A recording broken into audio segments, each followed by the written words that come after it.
Hey, welcome into your premier Arizona Cardinal podcast. It's the PHNX Cardinal podcast. Johnny Venerable, Mr. Bo Brock here on a Tuesday, and plenty of good stuff going on for the Redbirds.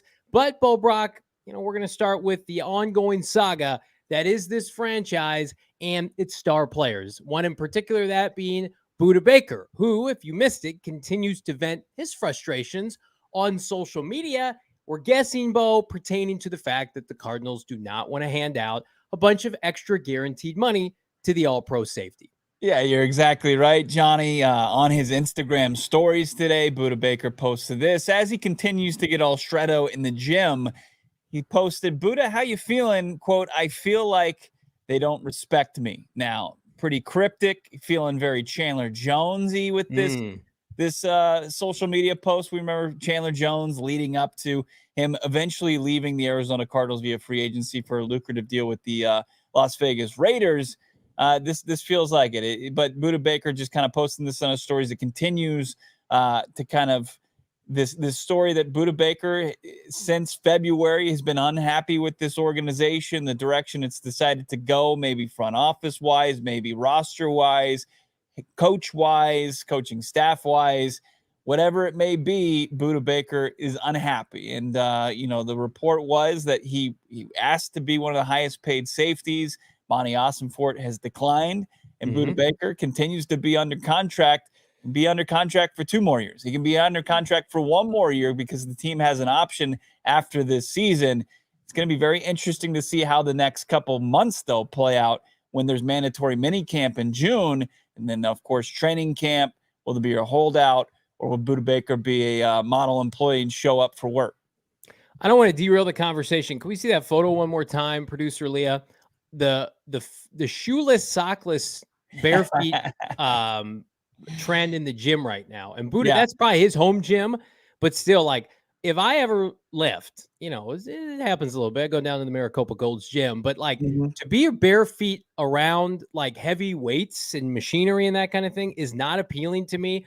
Can our friends in the comments help us out? What is the appeal? Maybe Bo and Leah know, to weightlifting without shoes on. I see it now and it blows my mind. But all that to say, I'm anxious to see if he's going to hold out. I don't know if he's going to hold out. I would imagine that the Cardinals, while they wouldn't welcome a holdout, they would welcome potentially docking him pay for not being there. And if I'm Budda Baker, I want to get my money at some point. Joel in the chat says it's going barefoot gives better stability for the knees.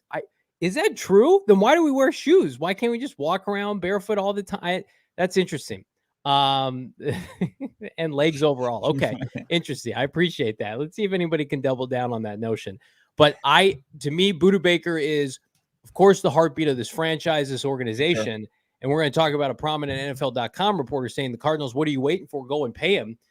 Cardinals, and we echoed this when this was like the week of the draft, Bo Brock. Budda Baker came out, asked for a trade. It's like Monty Ossenfort is not Steve Keim. Thank goodness for that. But he also isn't Steve Keim that he is going to placate and basically bow down to these players like a DJ Humphries and a Marcus Golden. I know Budda's in a different tier than those guys. I would pay Budda Baker.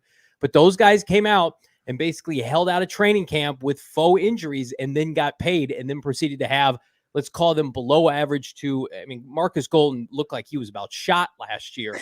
So for me, it's Does Budda Baker deserve this money? 100%. Are the Cardinals in a position where, given where they are at in the rebuild bow, they should be anxious to re-sign him?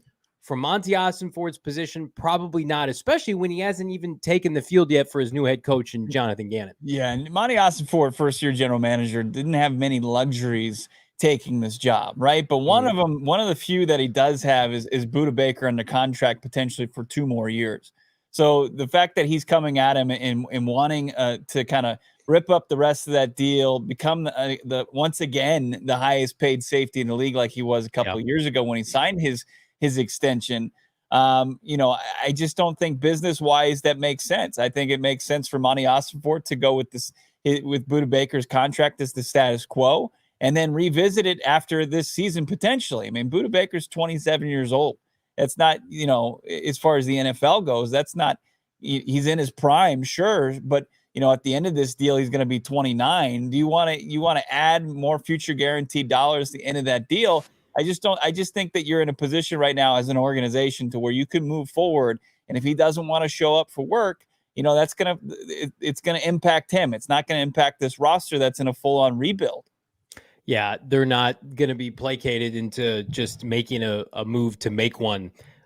Does Isaiah Simmons immediately take over his role? We're going to talk about Isaiah Simmons and where we think he projects in the Arizona Cardinals defense, specifically the front 7. But that's an interesting kind of turn of events. If Budda Baker holds out and then you've got the 7th overall pick, 8th overall pick out there in his final contract year playing safety for the Cardinals. That's a position, by the way, Jonathan Gannon played at the collegiate level. He has taken undrafted players and made them not Budda Baker, but quality starters. And I don't think they have a problem going out and finding some supplemental talent to try to replace Budda Baker. It won't go well initially, but I mean, look at the rest of the team, defensive line, quarterbacks right now.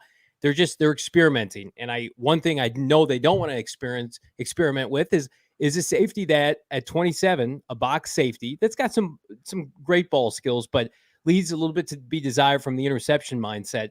They're going to pay him well into his 30s. Now, what I would do, and maybe they've approached him and he said hard pass, I would up his guaranteed money each of the next 2 years. I would say, hey, you're going to carry the baton for this franchise. You're the good soldier on and off the field. Kyler's not around right now in terms of being on the field.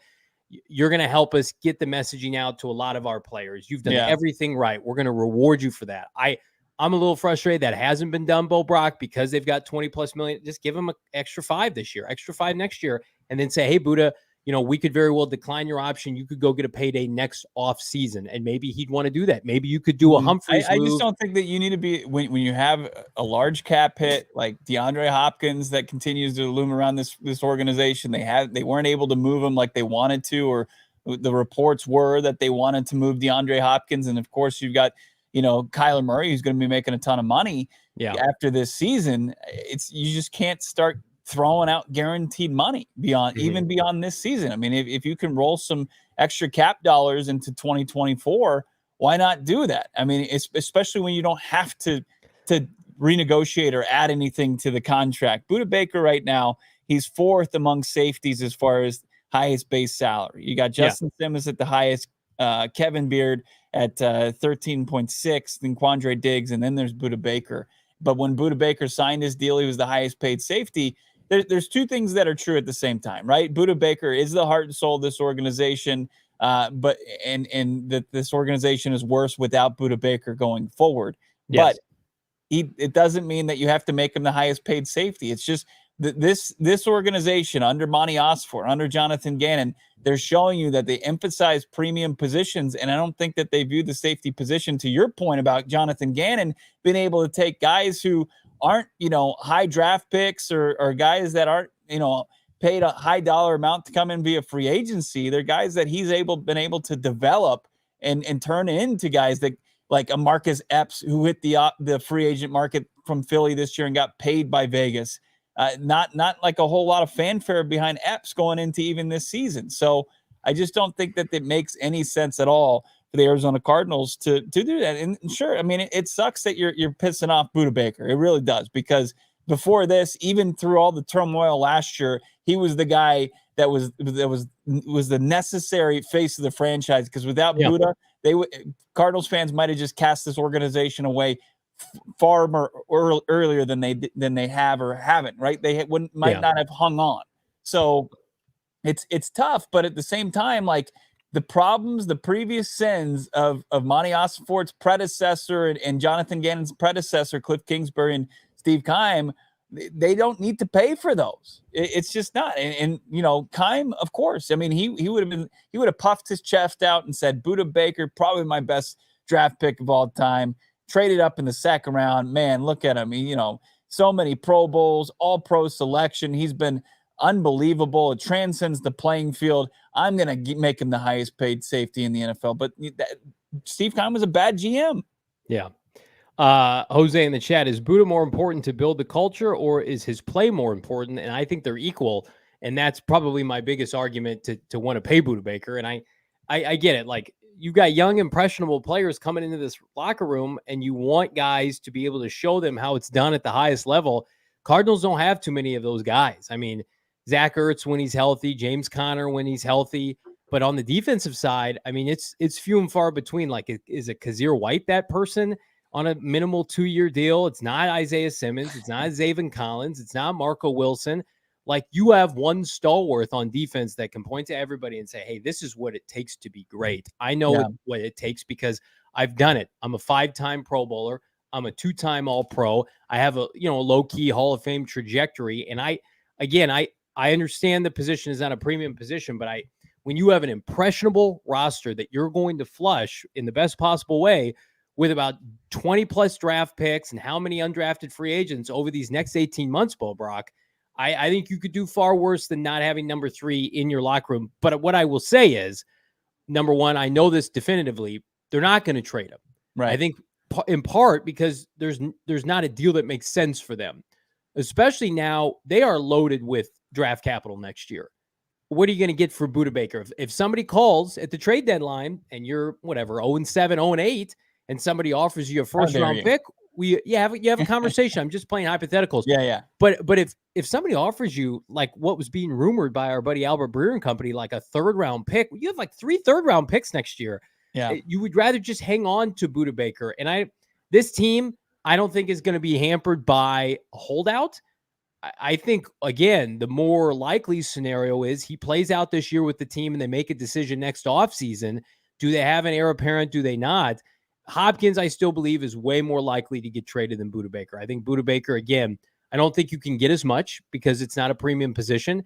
And I also think teams aren't as desperate to fill that safety need, especially after the Jamal Adams trade, and they're completely different players. That blew up in Seattle's face. And again, you caution these teams don't want to make the same mistake twice as some of their peers now. So again, it's best for all parties, 2023, and I believe 2024, Bo, for Budda Baker to be on this team, to pay him handsomely. And then you would assume by that point, we get to the end of the 2024 season, by hook or by crook. I hope you and I are still doing this by then. And you look at the makeup of the team, it would be in their best interest to let Budda Baker have an impression on those young kids and to set them up for the next decade plus.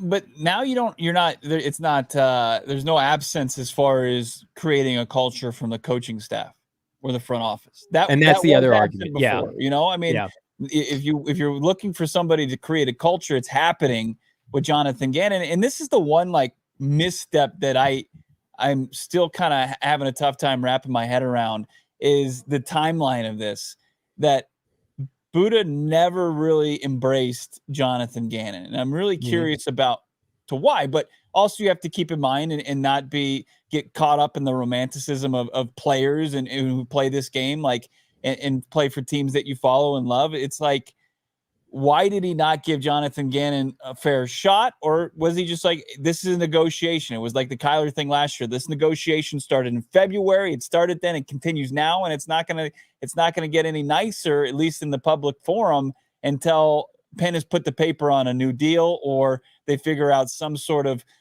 agreement between both parties, the Cardinals and Budda Baker. Well, Joel in the chat, Budda won advanced Joseph. And again, like, that would not have been in what's in the best interest of the team, but he got a defensive head coach that specializes in his position. I do think that the losing is probably taking a toll. He works his butt off, right? He comes back. Remember when we all thought he might have been done for the year and he came back like a week later and he was fantastic. Days later. And, Yeah, it was right. crazy. Days later.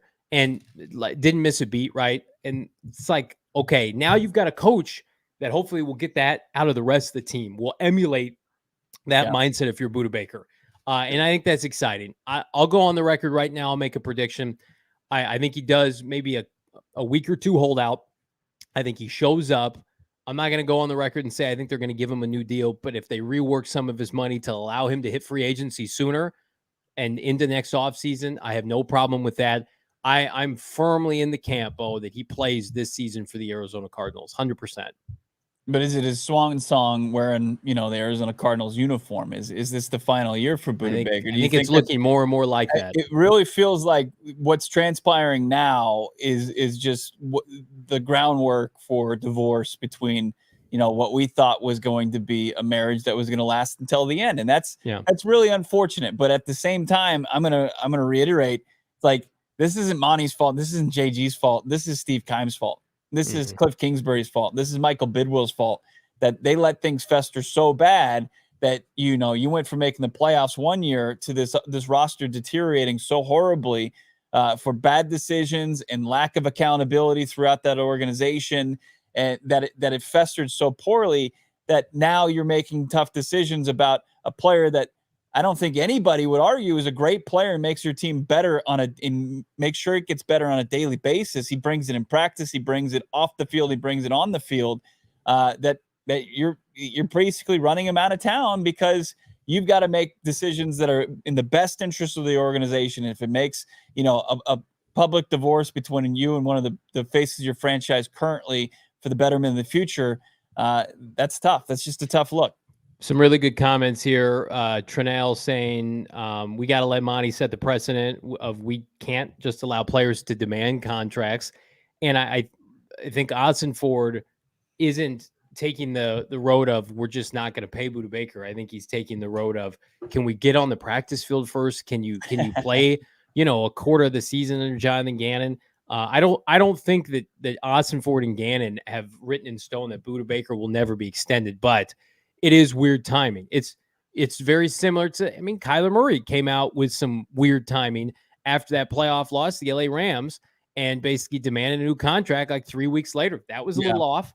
And I really like this comment here from Joel. If you're going to let him hit free agency, why not trade him for some assets? My pushback, Joel, is the asset you would get back, a third-round compensatory pick, by and large, is what you would get back in a trade. So it's like, okay, well, if you allow him to be a free agent next offseason and he signs a robust deal at 28 years old, you're going to get a compensatory pick in 2025, probably a third-round pick, right? Yeah. Whereas if you trade him for a third, this fall, it just kind of depends on, what the market looks like for a safety midseason. I do think, though, if you could potentially get a second-round pick at any point, I think Budda Baker would be gone. I just don't think that's happening. Well, yeah, that kind of answers the question here with Agent 47. Just put it up on the screen. I'm tired of the situations like D-Hop and Budda. If things get complicated, just trade. Yeah, and we tried.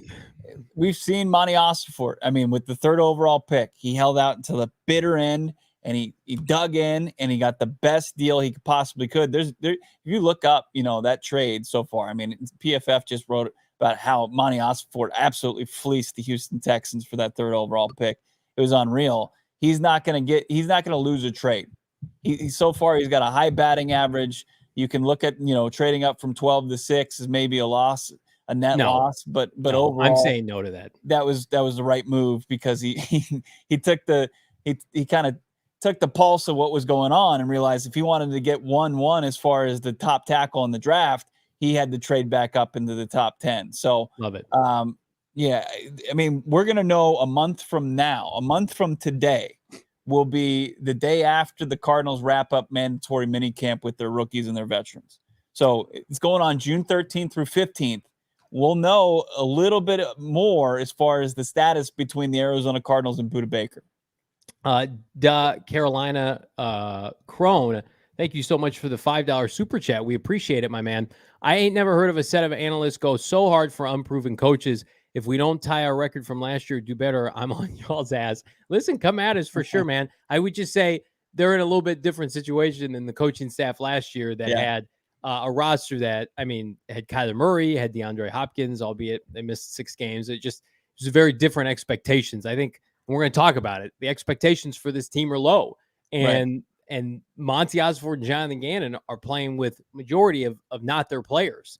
And so I think to be able to judge them wholeheartedly, like, I don't want to see Jonathan Gannon go 1-16, but you got to let them have an impulse of this roster, an imprint, I should say, and some time. And I think that they have the wherewithal and the prior experience to achieve with this franchise, but it just remains to be seen. But Bo and I were the only two in this market in November saying we got to do better than Cliff Kingsbury and Steve Keim. We got to pivot off of these guys.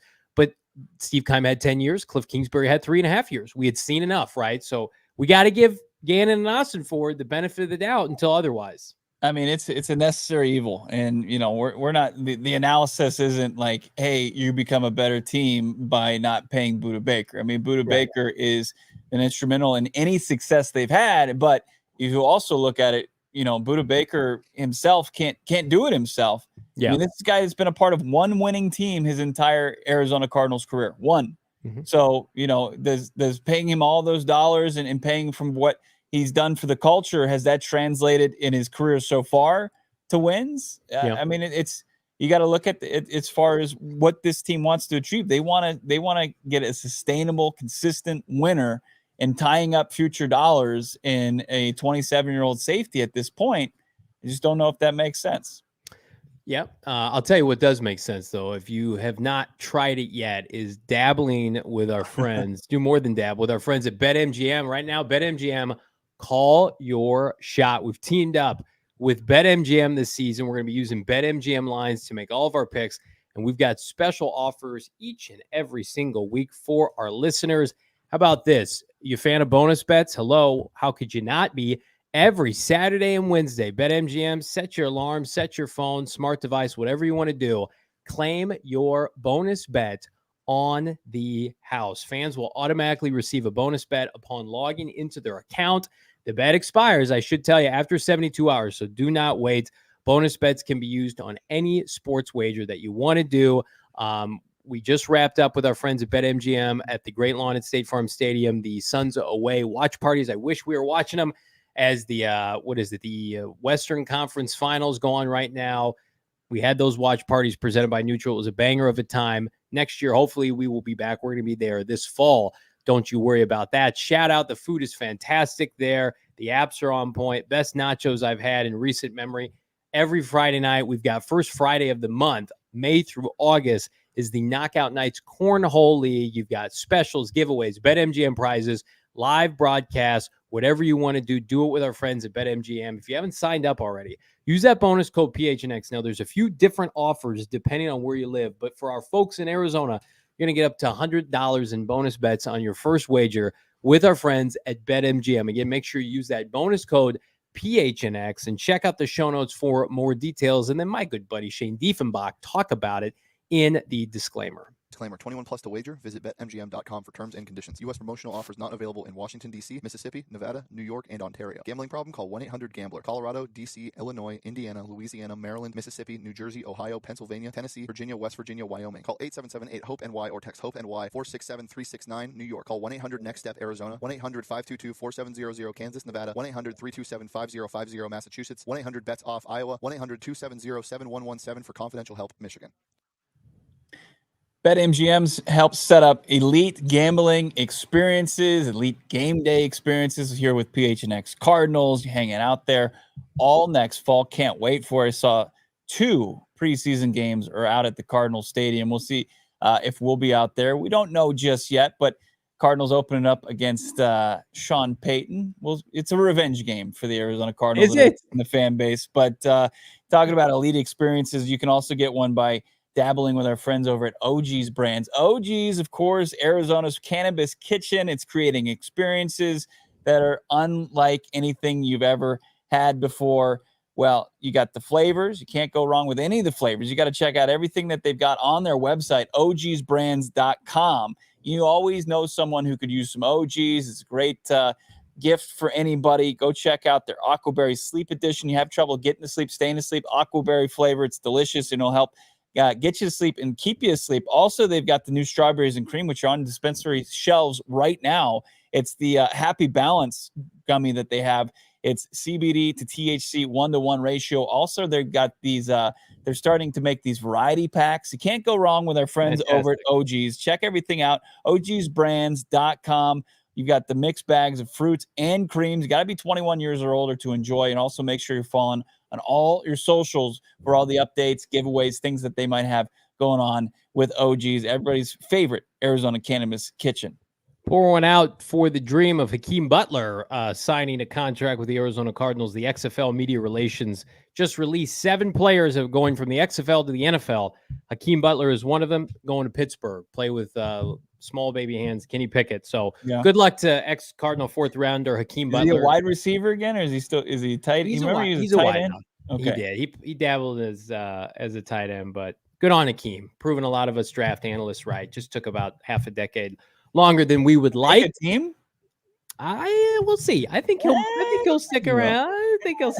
I don't know if he'll be a starter for Pittsburgh, but I'm going to tell you right now who we think are going to be the starting front 7 for the Arizona Cardinals. Kicks off our off-season preview. Who's going to start where for the Redbirds across the entirety of the roster and depth chart based on knowledge, insight, experience, whatever you want to call it. Bo and I are going to go through mostly position group by position group. Who's going to start this fall based on what we're hearing? Bo and I have put together, unbeknownst to each other, our breakdown based on what we believe is going to be the starting defensive front 7 for the Arizona Cardinals. Now, Bo, we did it, though, with a couple different looks. Right. So if you try to pin down what Jonathan Gannon, his defense, Nick Rallis now is an extension of Gannon, what JG did in Philadelphia, I started to kind of look at some of the film. Some people told us he was a 4-3, but every time we've talked to Jonathan Gannon or Rallis, they wouldn't commit to a 4-3, that they want to have, any look that's going to combat what the offense is going to come after them each and every week. So 4-3, 3-4, 3-3-5, 4-2-5. They can give you any sorts of look. Like, we got a couple examples just from the Philadelphia Eagles postseason run. We'll start with them against the Giants. You have a look against the Giants here, and it's like, okay, you've got more. It looks a little bit like a 4-2-5 here, where they've got Hassan Reddick at the defensive end spot, and you've got Fletcher Cox and Javon Hargrove there in the teeth of the defense, 2 linebackers, and then 5 DBs with 2 safeties and 3 cornerbacks. And then you look at the next week in the playoffs where they just dismantled the 49ers. They take on the 49ers, and it's more kind of like a 3-4 look where they've got like 3 big defensive linemen. You've got Hassan Reddick and another pass rusher kind of playing the outside linebacker edge role. And then you've got a couple middle linebackers up there. That's TJ Edwards and now Arizona Cardinals linebacker Kiersir White with the defensive backs there. And then you got one more look here at this is what they opened up the Super Bowl against the Chiefs with. This is kind of more of a going back to a 4-man front with I think this is kind of with just 1 linebacker there. That's TJ Edwards to start the game, and then 5 DBs. So they're just gonna change up their looks. So with that being said, we're looking at 3-man fronts, we're looking at 4-man fronts, and it's just going to go off of how they feel like they can get. Like, I would bet we see that 49ers look when they face the 49ers early next season.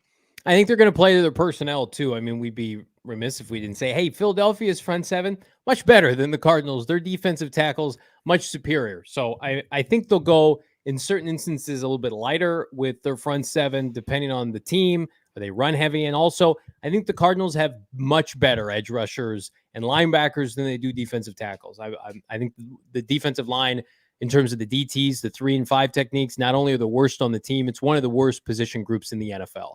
And it's just they haven't had an opportunity to invest in it. This regime, it's their white whale, and it's something that's got to be addressed. But maybe Rashad Lawrence, Lecky Fotu, and company can surprise us this year. All right, so speaking of surprises, Bo, kick us off. What do you like for the first look prediction for the front 7? All right, so let's take a look at this defensive front. Let's see who we have here for the defensive tackles as you kind of gone through them.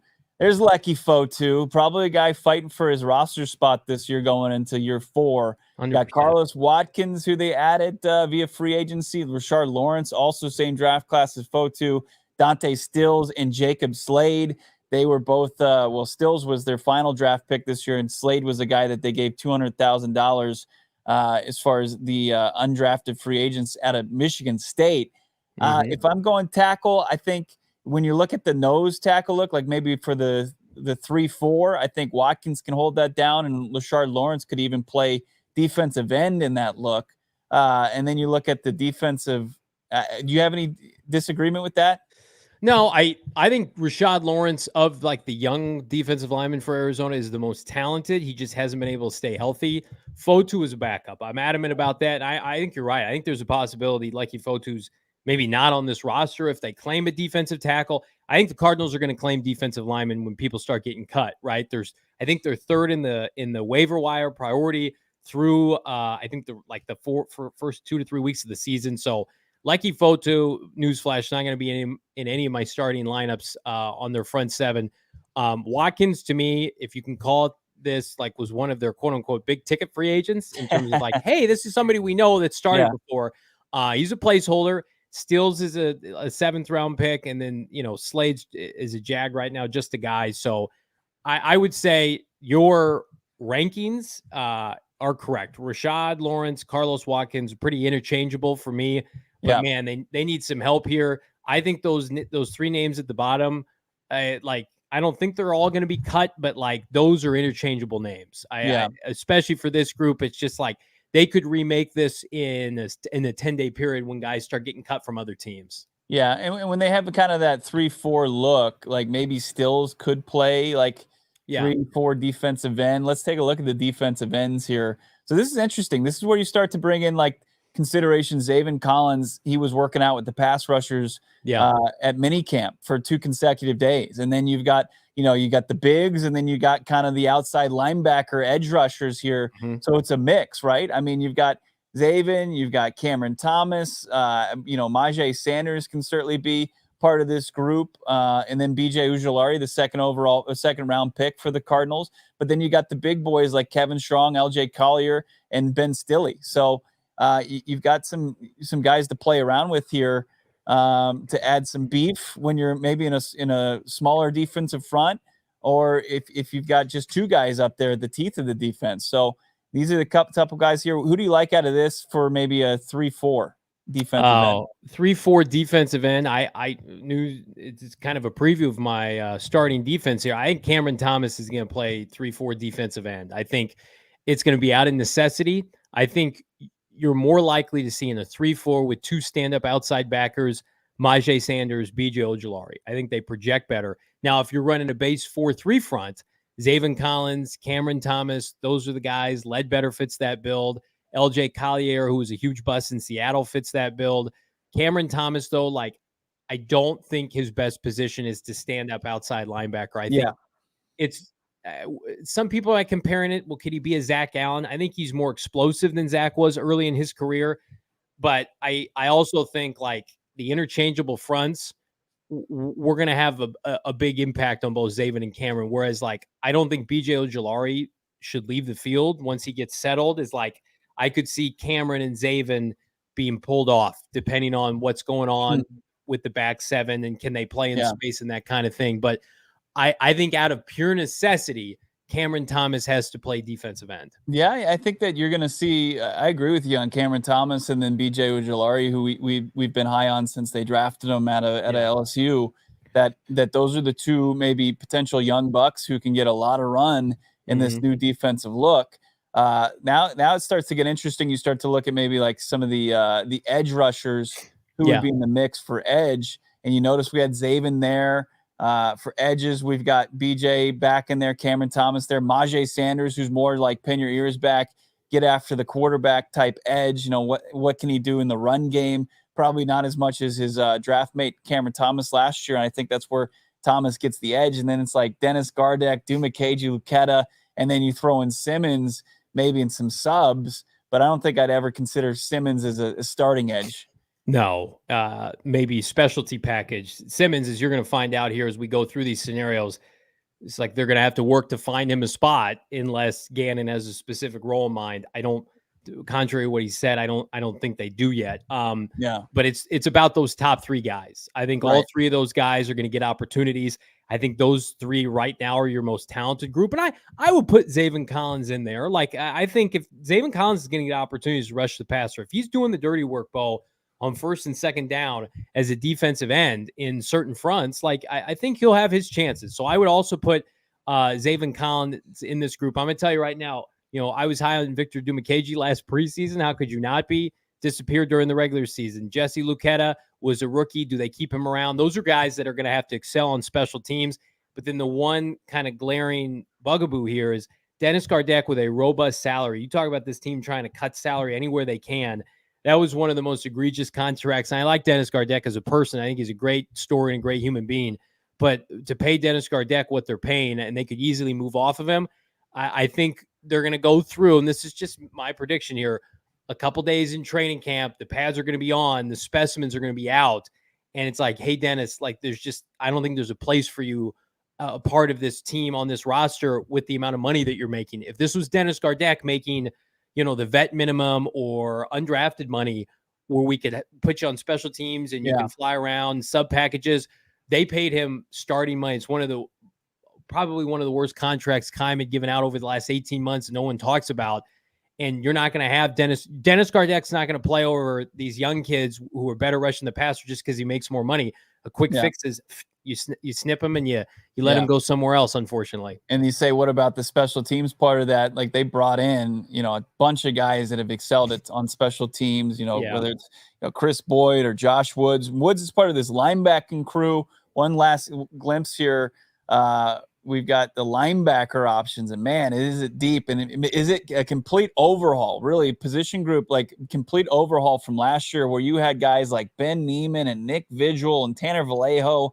Now you've got more like cover linebackers, guys that are athletic, maybe a little bit undersized, but you have to like the athleticism from this group, Johnny, and it's led by Kazir White.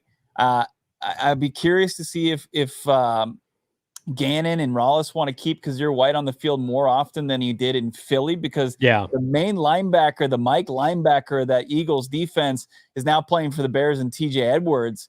And, I think Zaven Collins could play that role very well. I think that, where Edwards has a little bit of an edge on Kazir White is his ability to maybe slow down running backs a little bit better, maybe built a little bit better for that. I look at Chris Barnes as another option for that, but otherwise you're looking at guys who are more cover guys, more speed linebackers, but it's really an interesting group.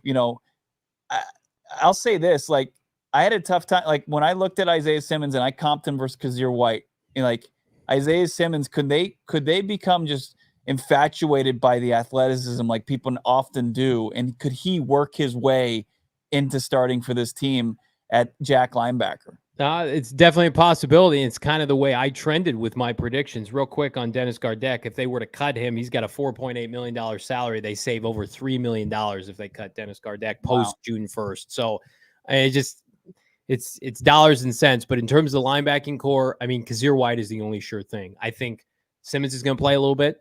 Zaven Collins is going to play a little bit. But as we've shown you with those tremendous screen caps from producer Emma, it's like the Eagles really only had two stand-up linebackers. Yeah, Leah pinch hitting today. Yeah. From producer Emma. Yeah. Leah put in a lot of Leah, I'm sorry. A lot of hard work. I couldn't even put together what I was doing. Yeah. Producer Leah did a fantastic job with all of our graphics. But if you saw the multiple graphics there, those fronts, really only two linebackers. So I know like we all got fixated with they're going to run a 4-3 and they're going to have three backers. No. It's like they're probably only going to have two. And one of those persons will always be Kazir White. So who's got that other spot?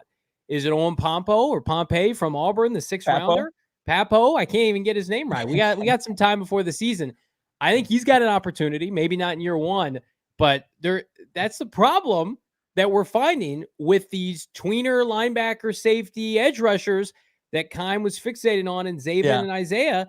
It's like we don't know where to put them. I mean, and that's a problem. I think, though, this is really the last straw for those two players in terms of the uncertainty. Because if those two players have been drafted by other franchises, they would have a set position. They would have played those positions, in my opinion, right? We would not be going into Isaiah Simmons' fourth year, Zaven Collins' third year, and they'd be playing potentially new positions. For better or worse, they would have their set positions in the NFL.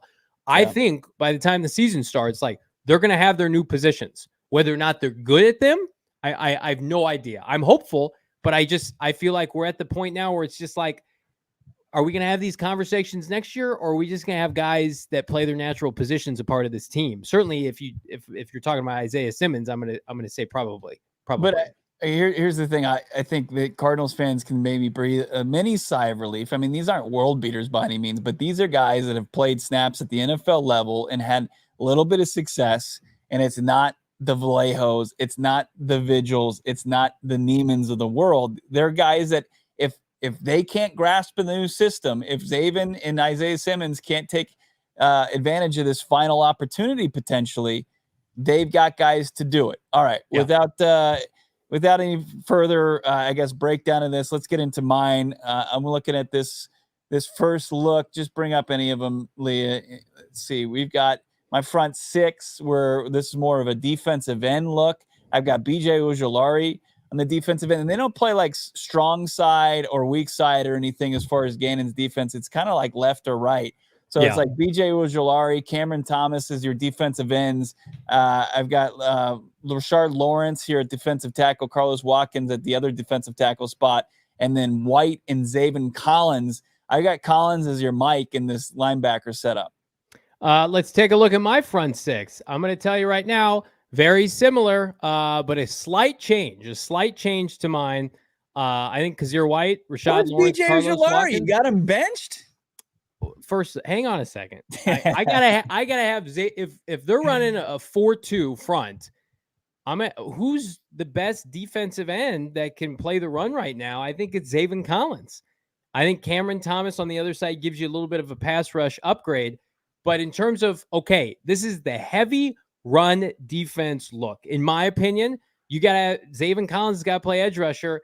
Kazir White, same spot, middle linebacker. Mike, probably going to be maybe Isaiah Simmons. I don't know. Rashad Lawrence, Carlos Watkins, Cameron Thomas were on the same page. I could flip Zaven to Mike, and I could put BJ at defensive end. Coming right out of college and playing defensive end in a base 4-2, I think is asking a lot. Simmons has played linebacker.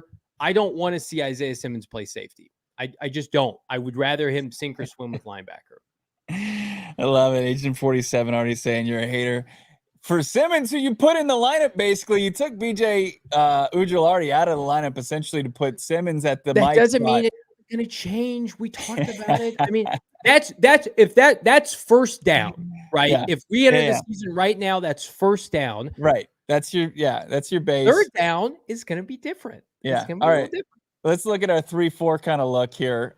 7 front 7, where you got I've got Carlos Watkins playing the nose tackle.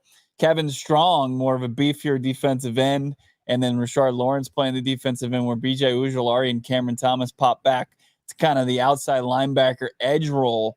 And then I've still got the same linebackers, Kazir White and Zaven Collins. I like it a lot. This is elite. What I have. Well, I don't know if it's elite. I'm looking at that D-line. And as far as my predictions go. Oh, let's see what you got, Johnny.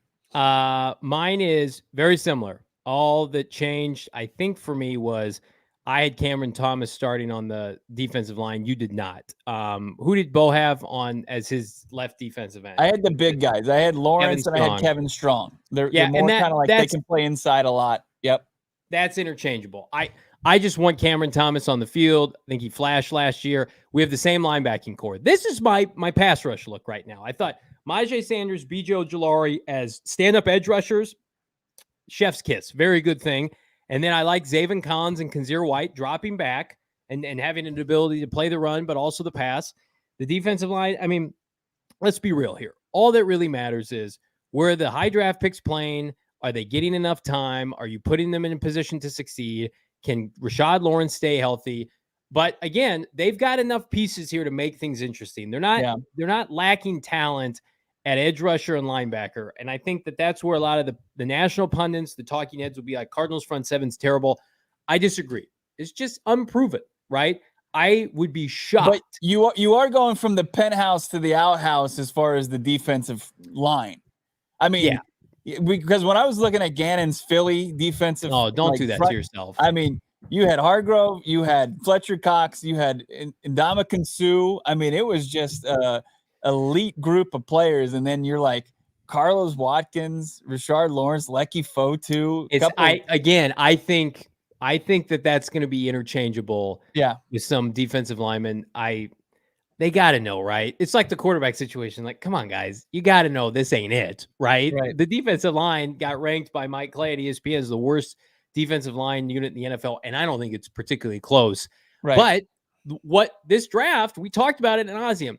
That position was not a premium position in this year's draft in terms of the talent that was available. There was one guy who had some problems that they couldn't draft, and so it's like, what should we do? And there was a rush on edge rushers at the end of the first round, and one fell to them in the 40s, and they took it, which is a premium position. You can't fill every need in an offseason. They'll take care of it. I'm confident they'll take care of it. But I also, Bo, to your point, it's like, I hope that the gross negligence of the position does not impact the development of the linebackers and the edge rushers, because, you know, you got to have some push up front. I mean, Hassan Reddick was great, but he also benefited from the Hargraves and the Sues and the Fletcher Coxes of the world. Like, if that's why I think it's going to be so impressive. If one of these pass rushers pops, they'll basically be doing it by themselves. Ojulari, Majay Sanders. It's like, you know, those dudes can play if they're succeeding with this defensive line with an offense that may struggle having leads and giving you opportunities to rush the passer. Yeah, I like this from Jalen Blair. JG went from name brand to great value as far as for now. Let's give him a second. And look, like, you know, Mike Clay, I remember a couple of years ago, like, as far as his tight end rankings, the Cardinals barely even registered. Like, they were a clear cut 32 out of 32. Sure. Max Williams was their starter. Max emerged as one of the better blocking tight ends, and then they added Zach Ertz, and then it became actually a pretty solid room. And it takes like adding one guy with talent or one guy who becomes productive, and it can change the entire perception of your entire position group. They're going to have maybe 2 top 10 picks next year. Like, can we, if we get to a point, like, one of those picks is going to be defensive tackle, guys. Let's everybody cool it. They're going to have some cash. Some beef. Speaking of cash, thank you so much. Wrenches and Rants, $1.99 super chat. Sure am excited to see what's in store. We're excited to see what's in store. I think, again, teasing like mandatory minicamp right around the corner. I love hearing that. I also love hearing about our friends at Circle K, Bo. If you haven't heard, great stuff going on with Circle K. Circle K here in my hometown, my local town of Maricopa, my go-to snacks, iced coffee, 12 packs of beer, Red Bull, Monster Energy drinks, whatever you want to do. Something called buy 2, get 1 free fast twitch 12-ounce bottles. Maybe producer Leah knows what that is, but I heard they're great. I myself, 32-ounce Polar Pop, buy 1, get 1 free. If you're not available, if you're not aware, I should say, SMS subscriber, text 31310 PHNX to become a subscriber and get all the sweet, sweet deals that Circle K is dishing out. Wrenches and Rants, I'm excited to tell you about Circle K.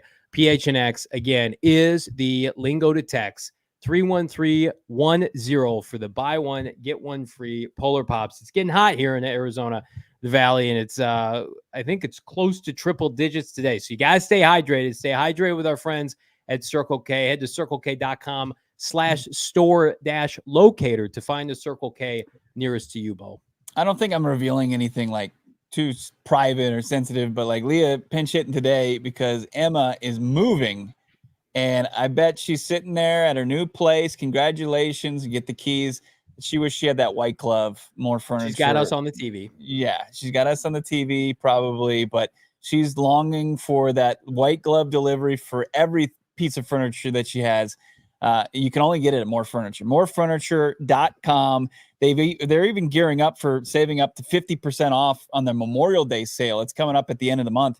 You got to check it out. Don't miss out on that, but don't miss out on their custom order furniture. And then, like I said, the white glove, it goes so crazy. You got to get it. They'll deliver it. They'll get rid of the packing materials. They'll set it up just how you want it. Get that perfect feng shui that you want. Take advantage of some limited time doorbusters. Check them out online. Like, they've got a great, couple panel bed in brown. It's queen size. You can get a 6-piece reclining sectional. It's unbelievable too. It'd be great to watch a game in.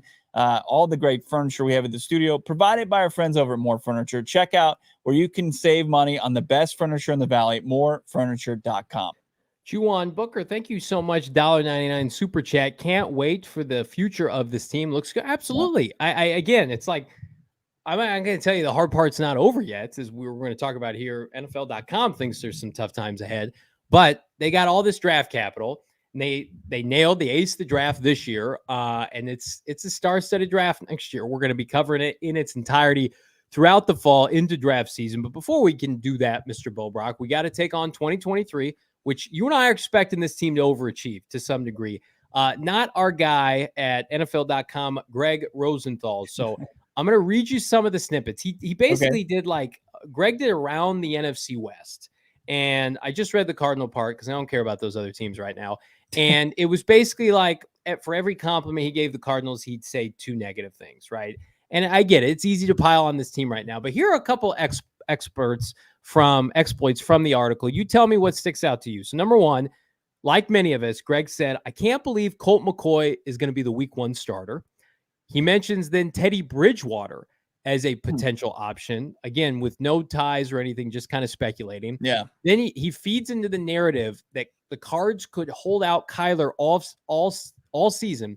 Quote, if the team falls out of playoff contention, I've got some news for you, Mr. Greg Rosenthal. If you're talking to 99% of the public, this team is out of playoff contention already. So if that's the mindset, why don't we just tell Kyler to go home? He then also mentioned Hopkins and Ertz as potential trade candidates. I think Hopkins much more than Ertz. He did commend their tackle depth. He said that most teams don't have 2 to 3 good tackles. Cardinals have 4, including Josh Jones, which is great to see.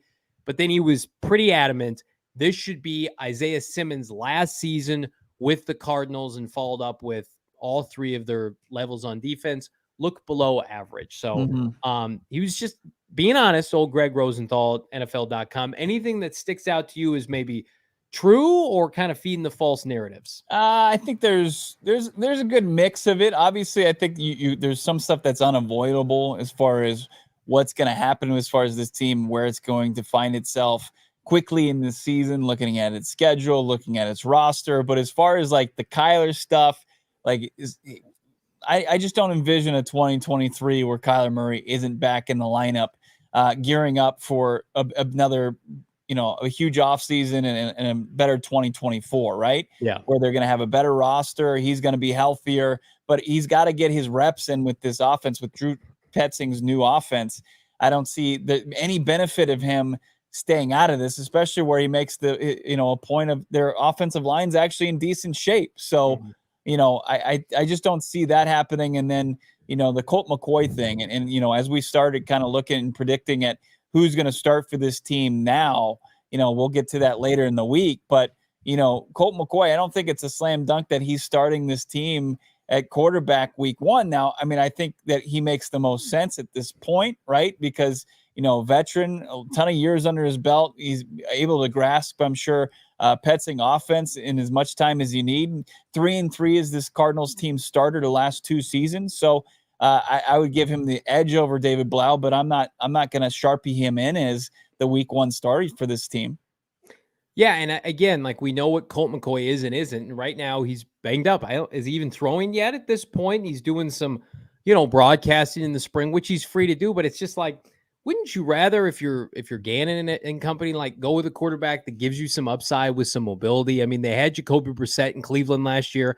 Obviously, Jalen Hurts and Gardner Minshew were in Philadelphia. And then Monty Ossenford. They had Malik Willis after Ryan Tannehill went down. It's like Colt McCoy just doesn't fit what this team, I think, is going to want to do, especially, obviously, when Kyler Murray comes back. And I'm not talking about a quarterback to run around all the time, but it just I'm with you. I don't think it's a guarantee lock that Colt McCoy is the starting quarterback. I think, number one, he's got a Gardner Minshew-esque kind of contract where you could move off of it pretty quickly here. He's got to pass a physical at some point too. And so I think that there are going to be options. We're going to talk about those options that are available now and that could be available come August and September for a quick turnaround, and guys with some familiarity with Petzing and company. A point that I kind of wanted to push back is that the fact that they could trade Zach Ertz. I think if they could trade Zach Ertz, they probably would have done it by now. I know Gannon and Ertz are buddies from Philadelphia, but I mean, Ertz is hurt. He's making a lot of money. He was signed by Keim last offseason. Then they took Trey McBride. Like, that's a position also. I mean, you're paying a tight end into his 30s, and that was very much a win now move when they did that with Kingsbury and Kyler and Keim. That was, let's try to win. We got to get Zach Ertz. Like, they would, with all due respect to Zach, who friend of the program, we've had him on the show. If they could move off of that contract, they would. I don't know if Zach Ertz is going to be a commodity that teams will want to trade for. I think Craig, even at this point, he wants to go anywhere, right? I mean, he was pretty picky as far as where he was going to go after Philly, and he made it like pretty clear he wanted it to either be stay in Philly or go to Arizona, where his wife grew up, right? And it's kind of a second home, and they started a family last year. And I don't know if he wants to kind of go anywhere else at this stage in his career to title chase. He's got a title, he's had a very successful career. He's got a pretty lucrative deal at this point. I don't know if Ertz even wants that, but at the same time, you can only control what you can control. If a contender comes knocking and they offer something of value, Monty's got to weigh, whether or not he wants to pull the trigger on a deal like that. Yeah, and we're in the last year. I think we're in the end of an era, even though Keim and Kingsbury's era ended last year, right? Thankfully. But the lingering effects of a lot of their decisions, I think, are going to have significance through 2023. Yeah. And then you're going to be able to say goodbye to James Conner, goodbye to Zach Ertz, goodbye to D-Hop, maybe goodbye to Budda Baker. I mean, this year is kind of like the smoothing out of kind of the waves a little bit here. The transition period is still going on, where like James Conner and Zach Ertz are starting for this team when they're healthy. Same with Hopkins and Budda Baker, but that doesn't mean that they're going to be on the team next year. They're older, they're expensive. So again, the swan song mentality for this team, I think, is strong in 2023.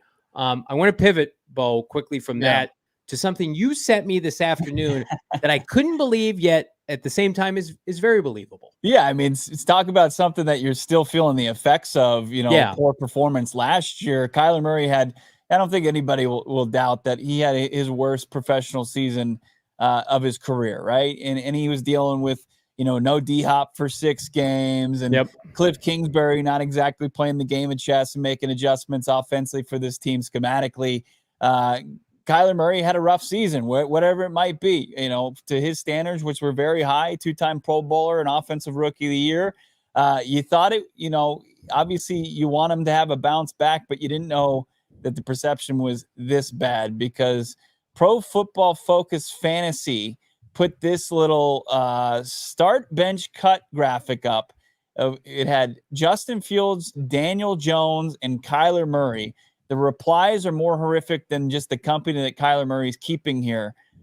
Johnny, I can't believe what I'm seeing here. Yes, you can. Because first of all, the Fields thing, if it's fantasy perspective, I get that. Okay. Because he's like, he's money. On Sundays, we made a joke every Sunday doing the tailgate show. It was like, Justin Fields is the biggest lock of the year, fantasy, gambling, whatever you want to do. So if this is just straight fantasy, I get that. Danny Dimes threw 15 touchdown passes last year. Danny Dimes hasn't thrown double-digit touchdowns into the 20s since his rookie year in 2019. 11, 10, and 15. Basically, and then they paid him $40 million to basically try not to turn the ball over. Kyler Murray, even though he was struggling last year, he was not himself. He wouldn't talk to Cliff Kingsbury. Still threw almost as many touchdown passes as Danny Dimes. After missing like 6 or 7 games, he threw 14 touchdown passes. Oh, by the way, the year before, he threw 24 touchdown passes. The year before that, he had almost 40 total touchdowns. So, and he does not have Brian Dable. He had Cliff Kingsbury in the NFC West. So, the Danny Dimes stuff, man, talk yourself into him all you want. I love Justin Fields. I'm not going to be apologetic about that. I don't think he's a great passer, but I think what he does works enough. I don't know, to win games, but fantasy games. But Danny Dimes never belongs in the same conversation as Kyler Murray. He is his best case scenario is if you could get Alex Smith level play from him. I mean, Daniel Dimes was a guy that was an open field on like an 80-yard rush, and he fell down in the open field. And people are considering taking him over Kyler Murray. It's amazing how easily people forget. But as far as just pure passer, Kyler Murray is far and away the best of any of these players. And then, Justin Fields went over 1,000 yards rushing. Kyler Murray in one season, as far as is a dynamic runner, he had 11 touchdown rushes. It was unbelievable that second season in the league.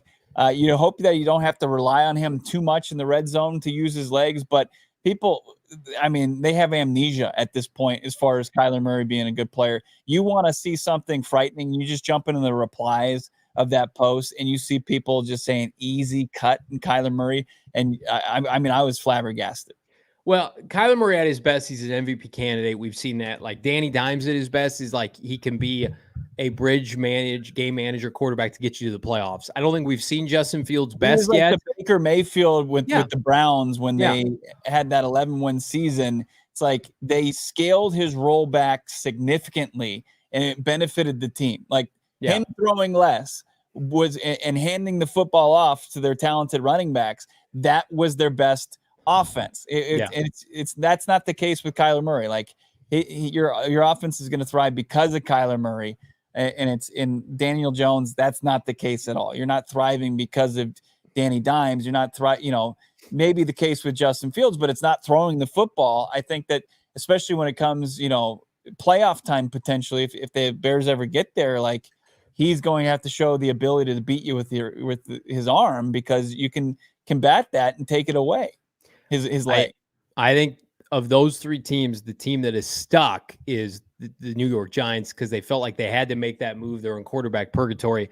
Justin Fields, if the Bears tank again this year, they'll draft a quarterback. If the Cardinals end up getting the number one pick, we've talked about Caleb Williams, but I think we're all in the mindset, as I saw in the chat, like K1, C-level saying K1 starts week 5, finishes the season finally. I think that's very likely. I think if Kyler Murray comes back when we think he's coming back in October-ish, maybe early October, I think he's going to be a trending up player December and January for the first time in his career, with the absence of Cliff Kingsbury. Speaking of trending up, our friends at Pins and Aces are trending up big time. Pins and Aces, the official golf apparel partner of PHNX and ALLCITY. You got to check out our guys at Big Drive Energy wherever you get your golf podcast. They do fantastic work. I love my stuff, my gear from Pins and Aces. I wear my polo all the time. It's a peacock polo in the sense that gets people talking. It's got great fabric, breathable fabric. Best part about Pins and Aces, family-owned apparel golf business, and they make a ton of stuff. Hats, polos, golf bags, beer sleeves, innovative product that lets you store 7 beers right in your golf bag, keep them cold the entire round. You're going to need it this summer here in Arizona. And then also, if you're not familiar with this, click on the link in the show notes.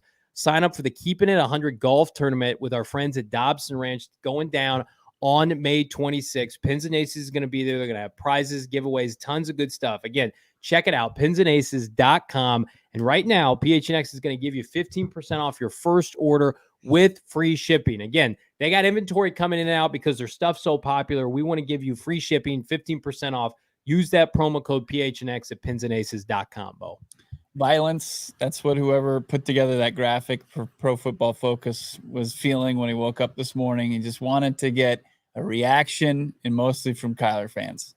Yes. Because he knew he's a polarizing topic. Anytime you throw him out there with I don't care what the grouping of quarterbacks is, people know that there's a ceiling that can be reached again, that Kyler Murray can get there with a lot higher floor than those two quarterbacks that he was associated with.